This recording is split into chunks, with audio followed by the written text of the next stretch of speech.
An indictment is simply formal notice of the charges. It means that a prosecutor, either state or federal, has submitted the case to a grand jury. Grand juries get called regularly to meet and hear cases. And the prosecutor will submit the case to the grand jury and let the grand jury decide if there are enough charges, if there's enough evidence to indict you. But an indictment is simply, it's really just a piece of paper. It's formal notice of the charges. It means that a grand jury has decided there is some evidence here, and the case proceeds after that. Both state and federal courts have the indictment process. That is a constitutionally guaranteed right. It's simply a way to notify you, the accused, that there is some kind of charge there. Grand jury proceedings and indictments work real simple. Sometimes people refer to them as secret indictments, and that's kind of true. It is kind of a secretive process. It's a one-sided process in that you don't get to be there. They don't have to tell you about it beforehand.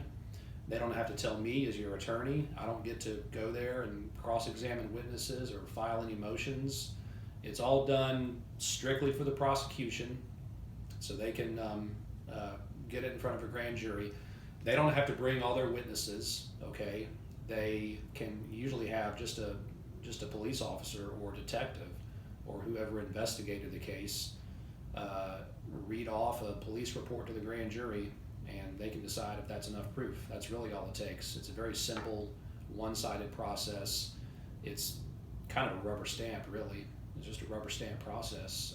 It's pretty rare that the government doesn't get an indictment. It's pretty rare that the grand jury will no true bill a case. That's what it's sometimes called, a true bill, or if they no true bill, that means they think there's not enough proof there.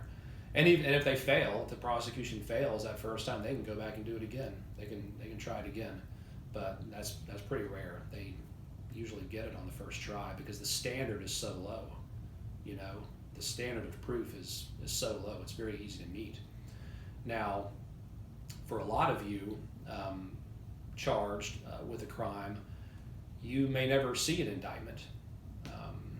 Here in state court, especially, most cases start out even before we get to the grand jury and all of that proceeding. Like if you are arrested for a crime, any type of crime, and it could be homicide, but it could be something smaller like driving under the influence or domestic assault. You know, usually you're arrested either at the scene when it happened, when the police arrive, or maybe after some time there's been an investigation and they get a warrant for you. They either pick you up on that warrant or you turn yourself in. Okay, so you've been arrested, been charged, you go to court for your arraignment. You have not been indicted yet. And if it's a lower level type of case, you may never see an indictment. It may get worked out. That's my goal on these lower level type of cases like DUI or domestic assault. Those are misdemeanors, okay?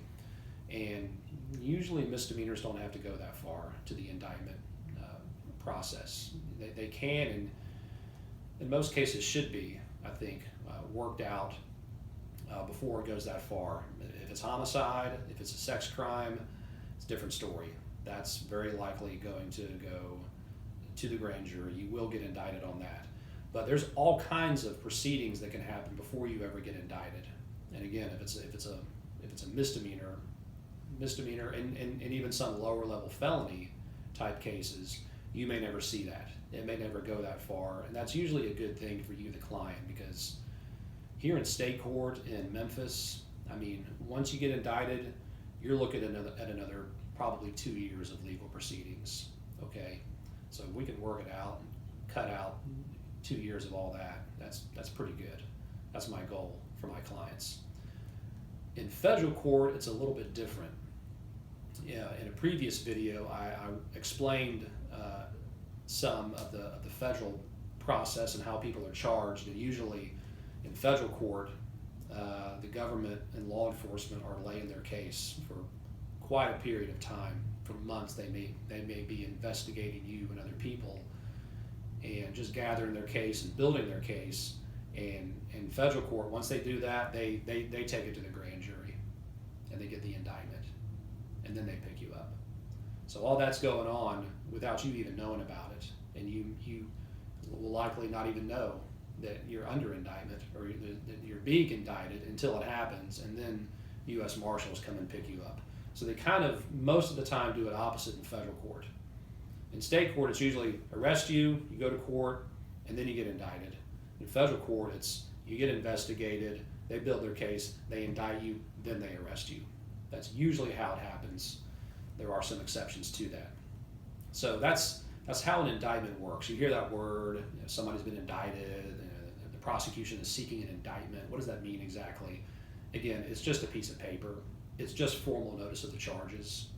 You are still presumed innocent. They still have to prove their case if it goes to a jury by a much higher standard, because grand jury and jury trial are two different things. All right, if somebody meets for a grand jury, they are not looking at all the case, looking at all the proof. It is not a standard of beyond a reasonable doubt. It is a much lower standard. But they call a grand jury, and there's a certain process that they have to go through. But that's kind of how it works. If you're wondering, if you're thinking, am I going to get indicted? I mean, again, if it's a misdemeanor crime that you're being charged, or you might be investigated for, it's a good chance it won't go that far. We can probably work something out. But either way, give me a call.